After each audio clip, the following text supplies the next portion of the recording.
Bismillahirrahmanirrahim. Assalamualaikum. Bertemu lagi dengan sendiri atau diantarin. Semoga kita baik-baik saja dan semoga kita masuk surga. Amin. Sekarang masuk ke video. Han Jahan Ali. Tentu saja kemungkinan tidak asing di telinga kita, terlebih bagi para orang-orang yang pernah mendengarnya. Disebutkan menurut informasi yang beredar bahwa Han Jahan Ali adalah seorang tokoh Sufi Islam yang dikenal sebagai waliullah sekaligus Khan-i Azam atau pemimpin tertinggi dari wilayah Khalifatabat, yang sekarang termasuk dalam wilayah Bangladesh modern.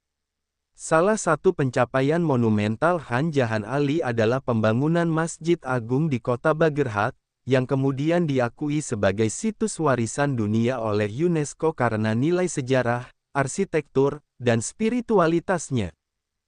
Kemudian menurut informasi yang beredar bahwa Han Jahan Ali dikenal pula dengan nama Ulu Han, yang menunjukkan asal-usulnya dari kawasan Turki atau kemungkinan besar dari Uzbekistan.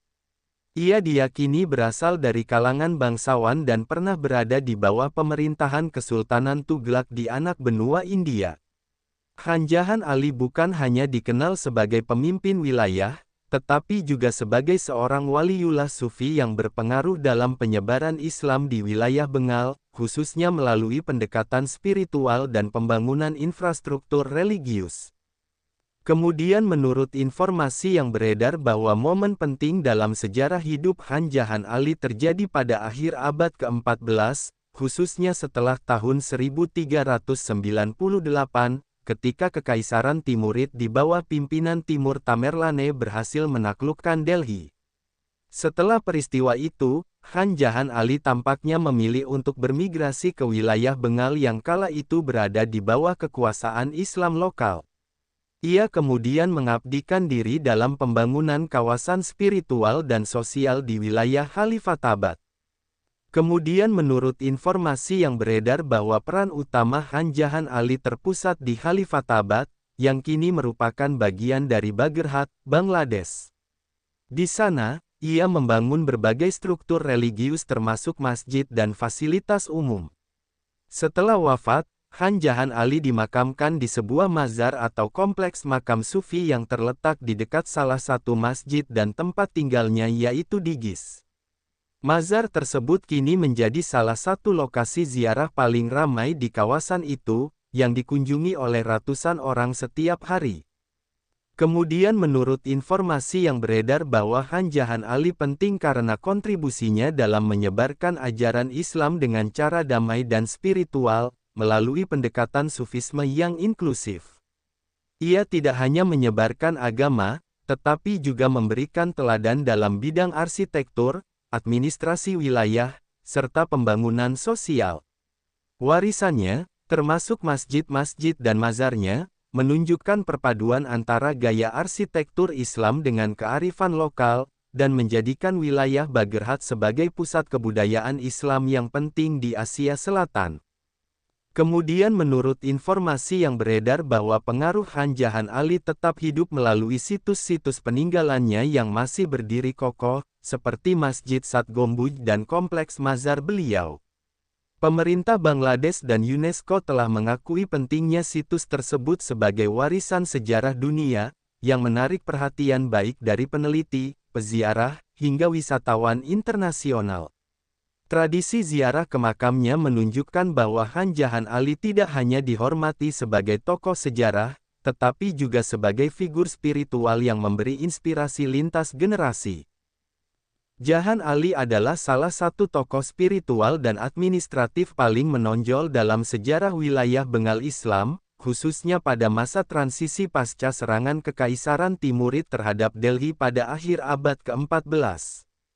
Nama lengkap beliau yang tercatat dalam sejumlah sumber adalah Ulu Han Jahan Ali, dan dalam catatan sejarah lokal maupun asing, beliau dihormati sebagai seorang waliullah, pemimpin spiritual Islam, serta pembangun peradaban di kawasan yang kini dikenal sebagai Bagerhat, Bangladesh.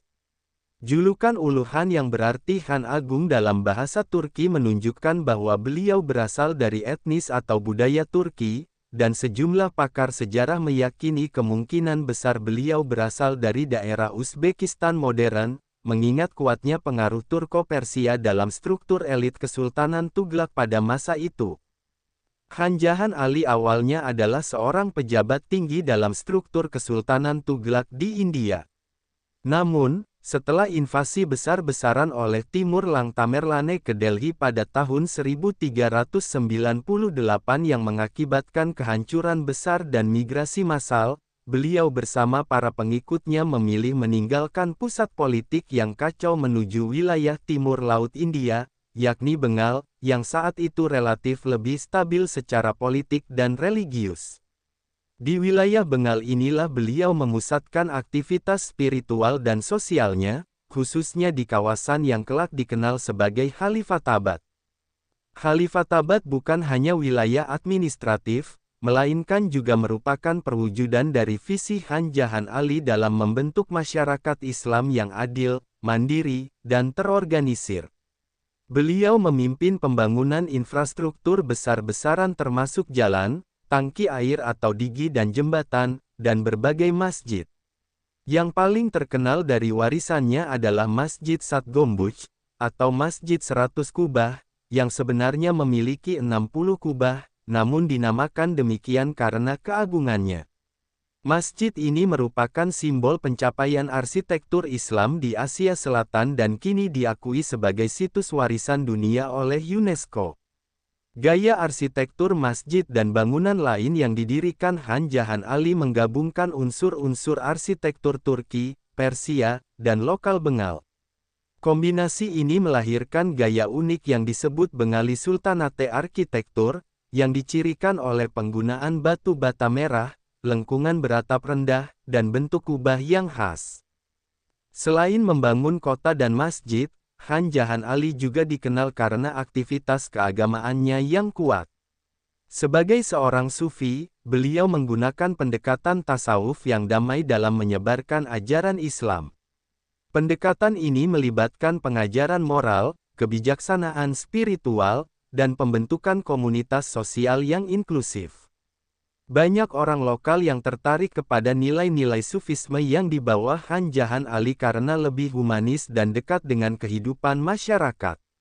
Beliau juga dikenal sebagai seorang dermawan dan pemimpin yang menekankan pentingnya kesejahteraan rakyat miskin, distribusi air bersih, dan pembangunan pertanian melalui sistem irigasi. Setelah wafatnya, jasad Khan Jahan Ali dimakamkan di sebuah kompleks mazar yang terletak di dekat salah satu masjid yang beliau bangun dan di sisi digi atau kolam besar peninggalannya. Kompleks pemakaman tersebut kini menjadi salah satu tempat ziarah paling penting di Bangladesh, yang didatangi oleh ratusan pengunjung setiap harinya, baik untuk tujuan spiritual maupun sebagai bagian dari wisata sejarah dan budaya. Tradisi peringatan Hail serta penghormatan kepada beliau tetap dilestarikan oleh masyarakat setempat. Dalam kajian geopolitik dan sejarah Islam Asia Selatan, peran Khan Jahan Ali mencerminkan pergeseran pusat kekuatan dari Delhi ke Bengal pasca invasi Timur, serta munculnya tokoh-tokoh independen yang tidak hanya memimpin secara administratif tetapi juga secara spiritual. Ini menunjukkan adanya integrasi antara fungsi kekuasaan dan spiritualitas dalam tradisi Islam di wilayah anak benua India. Dalam konteks warisan peradaban, peninggalan Khan Jahan Ali tetap dijaga dan dipelihara oleh pemerintah Bangladesh dan komunitas internasional. Situs Bagherhat menjadi pusat penelitian arkeologi, sejarah Islam, serta studi arsitektur klasik Asia Selatan. UNESCO menyebut kota Bagherhat sebagai salah satu contoh terbaik dari kota Islam abad pertengahan yang terstruktur rapi dengan sistem tata kota, irigasi, dan keagamaan yang kuat. Warisan spiritual dan sosial Khan Jahan Ali tidak hanya terbatas pada bangunan fisik, tetapi juga tercermin dalam nilai-nilai sufistik yang diwariskan kepada generasi setelahnya. Hingga saat ini, nama beliau tetap hidup dalam legenda lokal, literatur keislaman, dan narasi sejarah sebagai lambang keteguhan iman, kepemimpinan visioner, serta ketulusan dalam membangun masyarakat yang harmonis. Sumber referensi Google Chrome dan ChatGPT.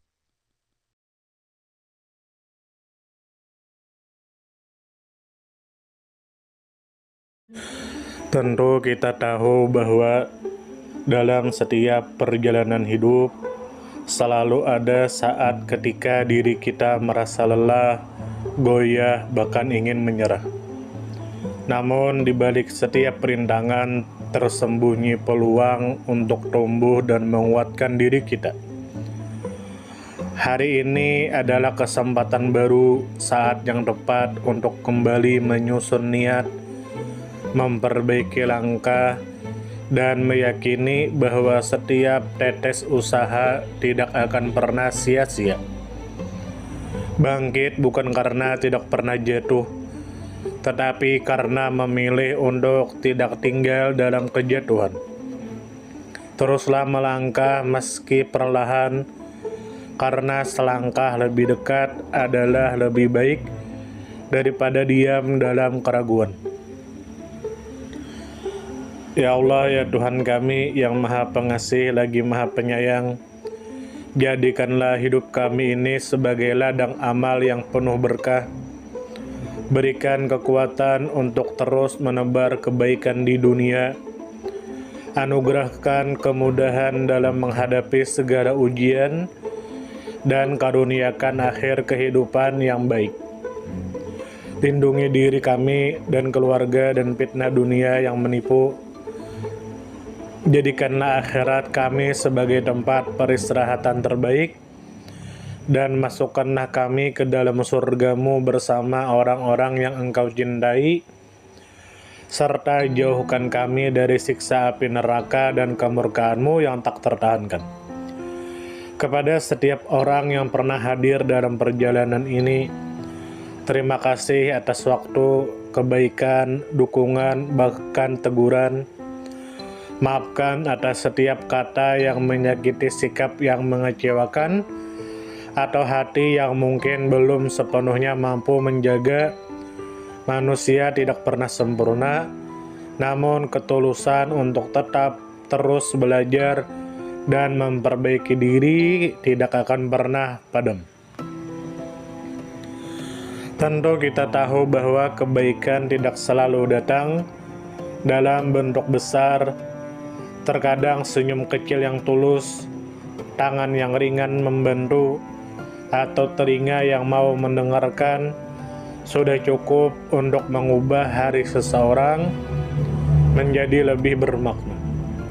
Jangan pernah kita menyepelekan kebaikan sekecil apapun, karena bisa jadi satu perbuatan kecil bisa menjadi rahmat Allah turun. Tentu kita tahu menjadi pribadi yang baik bukan berarti tanpa celah, namun menjadi pribadi yang senantiasa sadar dan ingin terus memperbaiki diri. Kebaikan itu menular, dan siapapun yang menanamkan kebaikan akan menuai kebahagiaan meski tak selalu terlihat oleh mata. Dunia membutuhkan lebih banyak hati yang lembut, tangan yang menguatkan, dan jiwa yang peduli. Semoga usaha yang dilakukan bernilai ibadah. Semoga hidup kita menjadi pemberat amal baik, dan semoga kelak ketika dunia telah kita tinggalkan, nama yang tertinggal bukan hanya sekedar dikenang, tetapi menjadi doa yang terus mengalir karena kebaikan yang tidak pernah berhenti untuk ditanam. Terima kasih banyak. Mohon maaf jika ada salah. Silahkan jika suka ditekan tombol like. Silahkan share, dan jika ingin memberikan saran dan komentar, silahkan komen. Semoga kita baik-baik saja, semoga kita masuk surga. Wassalamualaikum warahmatullahi wabarakatuh.